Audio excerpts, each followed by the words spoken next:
Forit Credit Union is here to help you build, grow, and dream bigger. Whether you're looking for rewards checking, tools to boost your credit, or just a team that's got your back on your next big move, Forit is with you every step of the way because they believe your dreams deserve a place to thrive. Go to foritcu.org, that's FORRITCU.org, and keep an eye out for a new location opening soon in Gresham's Rockwood neighborhood.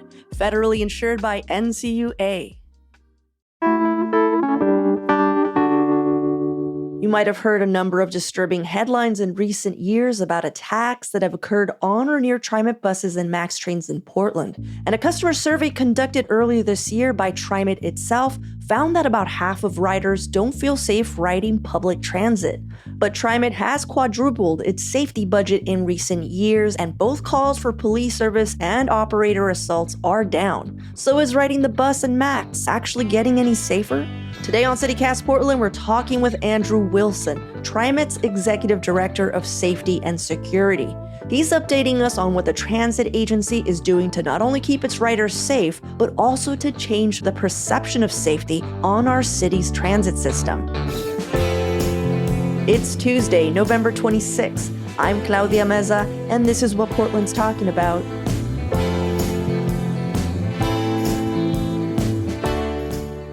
Your agency released a rider survey at the end of September that about half of TriMet riders stated that they don't feel safe.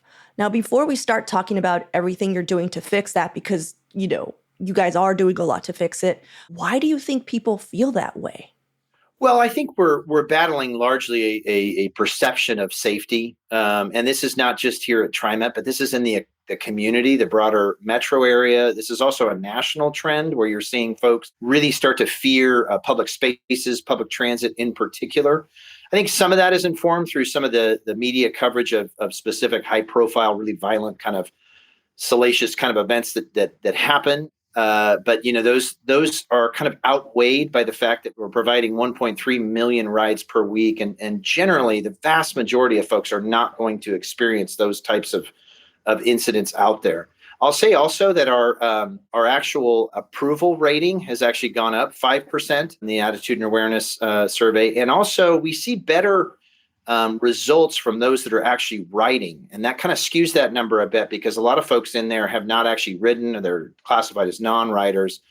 And they're also commenting on what's out there, but they haven't really seen some of the improvements that we've been making over the last 3 years. And I'll say those improvements are backed up by appreciable data. So for example, calls for police service have come down 52%. We've really developed a robust kind of response capability and presence capability with the numbers of folks that are out there now, and people are seeing that. Mm-hmm. And I think that's starting to drive that number. I also know that if you're looking at that data from last year's attitude and awareness survey, the most recent, you also see that neutral category starting to actually move up as well. And so folks are starting to kind of get back into a more positive mindset from a public safety perspective. We're seeing that trend, particularly among those that are riding. And so it's really important for us to get our message out to non-riders that there have been vast improvements and that we have made some very strategic and substantive changes to improve the perception of safety out there. And so that's why I enjoy being able to talk with you today about some of those improvements. Right. Well, you did mention a few of these more, higher profile crimes, including deaths that have occurred on or around TriMet locations this year. And last month, it was reported that TriMet is facing a wrongful death lawsuit of the family of a man stabbed to death on a MAX train in Portland earlier this year. So when we look at it, the percentages of people riding and what happens, it's not like this is happening every day, every hour. Do you happen to have like a number, just how frequently these acts of violence occur towards TriMet passengers? Well, we have, there's a lots of different data points out there that you can take a look at to sort of, and we do capture that information. We had about 4,500 incidents this last year, and only 2% of those involved an actual assault or report of an assault. So when you think about the kinds of incidents, the fact that we have 52% of our calls for police service, 52% drop in the last couple of years, What that's telling you is that some of those more violent and more things that people really should and do fear out there on the system, those have been coming down pretty aggressively over the last several years.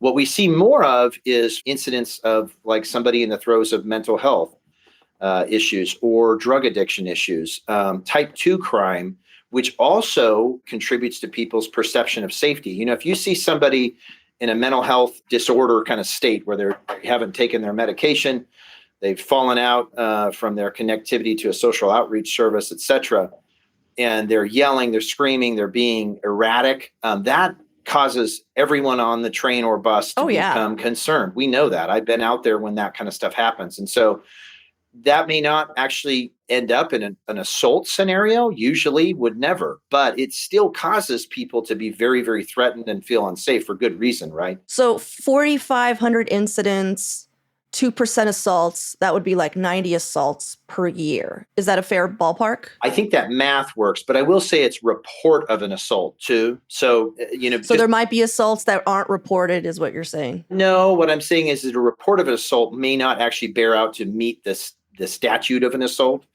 Somebody might say, hey, this person pushed me or threatened me or physically assaulted me, but it won't actually meet the statute of what the criminal statute of an assault is, if that makes sense. Yeah, like Commissioner Rene Gonzalez. I remember that. No, I'm not going there. But I'm talking about, you get it. Reports of assault are different. Correct. Yeah, I hear what you're saying. So let me tell you, I've lived in Portland since like the early aughts. Yep. And I've been taking TriMet, I've took Max, I never, ever felt unsafe.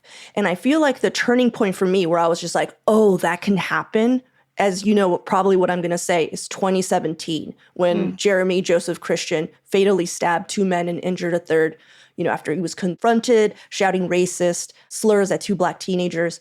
And I feel like that kind of was the switch for a lot of people where they're just like, oh, people can just kill you on the Max. Okay. Yeah. No, I'm out. And I wondered if that's something your team also saw, or if that was just a perception, Well, I do think that particular incident was a very seminal moment for Portland, where we recognized that some really terrible things can happen like that. We've had other incidents. I mean, it's public transit. The public space is a space where things like that can occur.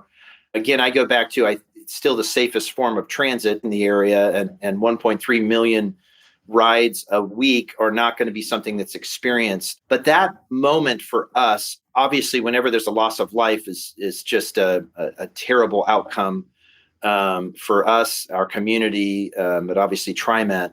And I think that moment was one where we did recognize, I think you're right. I grew up here as well, and I rode the Max in the late 90s, early 2000s. And that was a difficult moment for us. And I think as a community to recognize that these kinds of large-scale violent incidents can occur. Did that change anything, though? In 2017, did the wheels start turning at TriMet to be like, okay, this is an issue here. We got to figure this out? Yeah, I mean, I think there was an increased security presence following that in 2017, and we can increase that on that. Really over 2020, during the COVID kind of, where we lost a lot of our ridership. And I'll say this, increased ridership actually does improve safety outcomes as more people are on the system. And I think that's just a fact across the United States. So during COVID was a very difficult period for us too, because we had a lot of incidents on the train that we had not seen before. Most of them were type 2 type crime, both on the Max and on the bus, where you saw incidents of people just behaving badly towards one another, getting in disputes. Verbal assaults went up, lots of different factors that we track. And obviously we continue to work on that. But I think you're right. 2017 was a very difficult time for TriMet and our community.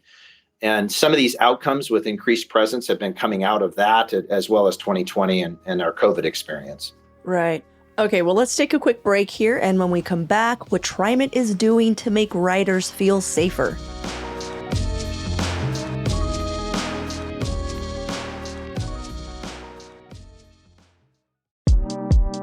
Beaver State Market is an online shop where you can find unique, and I mean found only here items that celebrate Oregon and support our local artists and businesses. Beaver State Market is also dedicated to partnering with local organizations whose mission is to enhance our quality of life. Like this year, they're proud to introduce a collection that supports the State Forests Trust of Oregon. Proceeds from these items are donated to support their work and increase opportunities for outdoor recreation and education. Everything from anglers to OHV enthusiasts, hikers, mountain bikers, and visitors to the Tillamook Forest Center. So shop at beaverstatemarket.com today and give a gift from Oregon this year. Well, let's get to what your agency has been doing in recent years to make the system safer. TriMet's says it's doubled safety personnel and quadrupled its safety budget since 2022. But I want to zero in on two programs in particular, the Safety Response Team and the newer Security Operations Center. First, what's the Safety Response Team and what kind of effect is it having? Absolutely. Well, we'd love to talk about the Safety Response Team here. This was a group that we grew out of as a pilot out of the Reimagined Public Safety campaign, where we really went out and got a lot of survey work done in the community to understand what public safety meant to folks, what they wanted to see on the system. And one of the things that we heard loud and clear is we really, the community as well as TriMet, wanted to have kind of a compassionate response capability to some of the very difficult issues we were seeing. I've alluded to them already, but things like an increase in drug addiction and mental health disorders and houselessness. And so the Safety Response Team was developed to provide presence out there, to be able to de-escalate some of those incidents when they see them. We also, I think, have responded very compassionately to, I think, what is a crisis in the Portland metro area that we're dealing with. They carry water bottles, they carry granola bars, socks, different items that would be helpful to people. They're also trained in de-escalation, and they're very, very synced in with community social outreach services. And so they're making connections every single day out on the system and providing a presence and a response capability to some of those really difficult societal issues that Portland's struggling with. I'm really proud of this team. It's an award-winning team. And we've grown this team since this time, but in 2023, we made 127,000 contacts with folks out on the system through the Safety Response Team. Yeah, sounds a little like Portland Street Response. It is. It's similar. And actually, we coordinate with Portland Street Response, too, as we see the same people in need and try to make outreach services. I've been out with this team several times now. It's really great to see them do work in the city of Portland. I've seen them actually walk people to services from MAX trains and buses. So I'm proud of TriMet for spending that effort, and really proud of our community for giving that feedback from Reimagine Public Safety. But we're really proud of the Safety Response Team. They're doing good work. Nice. Well, what's the deal with the new Security Operations Center? How is that making people safer?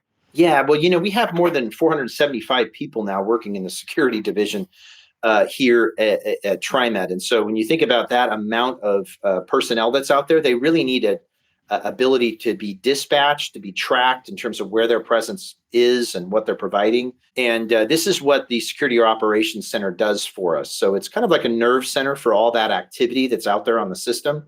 The safety headquarters. Exactly. Yeah. And, these are trained dispatchers that we have developed over the last couple of years. They're working 24 hours a day to respond to text messages on 238 Ride, phone calls on 238 Ride. So I haven't seen any literature on 238 Ride. Do you want to pitch it now?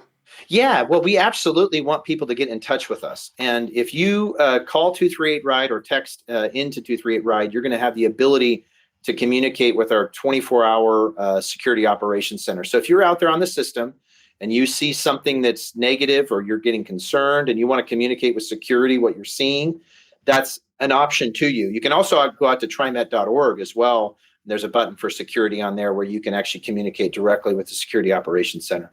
The Security Operations Center also has a direct line to all of our blue light phones that we've been establishing. You'll see them out there if you're driving on 84, you're riding the blue line right now, you'll see that big blue light out on our platforms going from Gateway to Rose Quarter. And those are just very, very visible. And most people have a cell phone nowadays, but if you don't, or if you had a connectivity issue, your cell phone died and you need to get in touch with the Security Operations Center, you've got that ability. It also is a good marker to everybody on the platform that security is available. I'll also say the Security Operations Center has access to, our over 3,000 real-time viewable cameras out on the system. And so you'll notice we've really been aggressively installing camera systems across our platforms and stations in particular. So there's certain areas where we've been having trouble. They're actually watching those cameras live, looking for things that they may want to dispatch security or our transit police department to address, things like active drug dealing, drug use, et cetera. Yeah. I'm sure people who have moved here from larger cities are just like, wow, what a concept. But, it's a big deal for Portland because I think we've been operating as a small town for a while now, Yeah. So Yeah. what are the biggest roadblocks TriMet faces to making the system even safer? Like, if you're able to share, like, what have you found to be the most difficult challenges? Well, I think there's a lot of things happening in our community, which we've been talking about, that are difficult, that we're trying to kind of as a community grapple with. Hmm. If you have issues with, let's just say, mental health or drug addiction, and those issues are spilling onto your system, you have to have a presence capability to be able to deter that and report on it and make sure that people are safe. So it's really important for us to have presence out there to be able to limit code violations, to deter folks from doing any kind of criminal activity on the system. Hmm. Would it be fair to say that the safety on TriMet buses and trains is merely a reflection of how safe our city is generally, and that, like, at a certain point, there's just nothing TriMet can do? Or would you think that is a false statement? Well, I would say we definitely are affected by what's going on in the community. Absolutely. And of course, I think we actually have made very aggressive investments. You talked about them earlier. I mean, we Hmm. really put our money where our mouth is in terms of really trying to establish better safety and security outcomes here at TriMet. When you think about the multidisciplinary tools that we have out there now, and the safety response team, our code enforcement teams, transit security officers, and transit police, we have multiple ways to provide safety out on the system, and we're working in kind of just that public transit area. I will say, too, that we've really been down at Salem and developing good relationships to ensure safe transit here in the Portland metro area. HB 4002 has been helpful to us, but we also have a Senate Bill 1553, which is a transit specific bill designed to establish larger criminal penalties for drug use on the system, particularly vehicles, specifically vehicles. So those types of partnerships and our ability to kind of really provide safe transit, apart from some of the things that the community is experiencing, I think is helping us. I mean, we have a little bit more capability to address some of those issues, but we are certainly affected by it. Just like any store owner or anybody else in the city of Portland, if they're having this, we have the same issues that they do, if that makes sense. Yeah. Well, speaking of enforcement, I know that you've ramped up enforcement this year in a few ways. Oregon's, like you mentioned HB 4002, which was the drug recriminalization law that went into effect in September. And earlier this year, the agency announced that it was going to step up fare enforcement. So how are those initiatives going? Well, I think they're going well. We've made some real significant improvements since July, really, and specifically into September, kind of coinciding with the HB 4002 laws being passed. But in partnership with our transit police, our customer safety supervisors have really been going after blatant kind of code violations as we try to keep our kind of social contract for riding in a safe space in our community there. And that's really what code enforcement is about. I know sometimes people hear the word code enforcement or even fare enforcement or checking fares, and they think, Hmm. this is going to be something that's going to marginalize people or attack certain communities in a difficult way. We have really built out of Reimagine a very fair system for how to engage on codes and check fares. Oh, Um, good. the entire train is, checked, or the entire bus. We really spend a lot of time on trying to make sure we're not having any disparate outcomes from any of the communities. And we heard that loud and clear from our Reimagine Public Safety Initiative. So we have unarmed folks that actually work for TriMet. They're TriMet employees doing what's called code enforcement. And you'll see this, and your listeners will see our code enforcement teams out there more aggressively. They probably, if they're riding a MAX or bus, they've probably been fare checked recently, particularly on the MAX. And that's really just about just ensuring that folks, understand this is a paid fare system. But not only that, it's also a system that you can't bring an oversized cart on or sleep on all day, or those types of code violations that really make our ridership feel unsafe and really detract from the customer experience as you're trying to ride our system. I love that you said customer experience, because I haven't heard that. And it's like, yeah, we are customers. And at a certain point, yes, it's a service, but we sometimes do not feel that customer service for sure. Well, Andrew, I do want to share a story, just a quick story. I actually had a run-in with one of your fare enforcement officers a handful of years ago. So it wasn't what's happening now. It's not the new initiatives. And I do remember it just being like a very shame-based, very like kind of mean experience when I had paid, but they assumed I hadn't. And I felt so singled out that I actually stopped writing the max. And so I just hope that like you're showing as much compassion to, riders who might have been confused or might like whatever. Because I remember it being pretty brutal. Like I don't know if you guys still do this, but it was that like all day app thing. And like you would hit it, but then it would like for like 5 minutes or something, there was a thing that basically says it was just initiated. So when they came to look at my fare, they're just like, you just started this right now, and I'm like, yeah, because I got on like 2 blocks away. Right. And so they basically fined me for not having fare, even though I had fare. It was just so like, what's happening? Oh no. Yeah. Well, we hate to hear those kinds of experiences, and hopefully we've developed a better capability. And I know we have since Reimagine Public Safety, which is really in that 2021 space. We have new technology, better trained folks, more folks doing this activity as well. One of the things that we got back from the community is they do absolutely want a fair system that doesn't feel targeted or doesn't feel definitely not shame-based, as you referenced. And so hopefully if you experience our code enforcement team, you don't have the same experience. And also it does make you feel safer as we kind of just engage as a community around kind of common practices of safety as we ride together. Yeah. Well, what actually happens when someone is caught, like breaking code or the law? Like, what does a TriMet employee do? Well, you may be issued a citation. If you have a good reason for why this is your first incident, or you're new to the area, you didn't understand the system, you may be issued a warning. But we really do try to issue citations similar to, if you go park downtown and, you're in a bad area or you didn't understand it, you didn't feed the meter, you're going to get a citation. And of course, what that does is it makes it so that others can park downtown. So similarly, we don't like to issue citations, but we do issue them to ensure that it's a safe space and that people are engaging in the system appropriately. But if you get a citation, there is a fee assigned to that. You can combat that citation and appeal it if you'd like, if you have a reason to do so. But we certainly don't want to shame anybody. And, you mentioned if you're breaking a law, obviously, if this is a law enforcement issue, law enforcement will engage. But again, that's been coming down and is pretty rare overall. So. Okay, cool.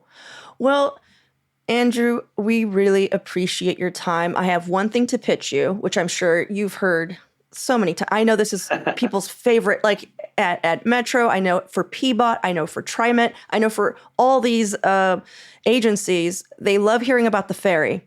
But I just want to let you know that as a St. John's resident, since we don't have the luxury of the Max, because I do love the Max. It's my favorite. Like I loved taking the Max. It's really hard for me to take it because I live in St. John's, But the thought of a ferry is like a water Max. And just think about it. Just think about it. Noted. Those have been conversations that have been had, but I'm not prepared to speak to that today, obviously. But but your comment is noted. So. All right. Well, thank you. We appreciate it. All right. We really do hope that as your riders kind of get back out there, they do see some of these improvements and that it causes them to ride more often for all the many benefits that we have as a society when it comes to global warming. So we hope people see that out there, that increased presence, have a better customer experience, and ride more often.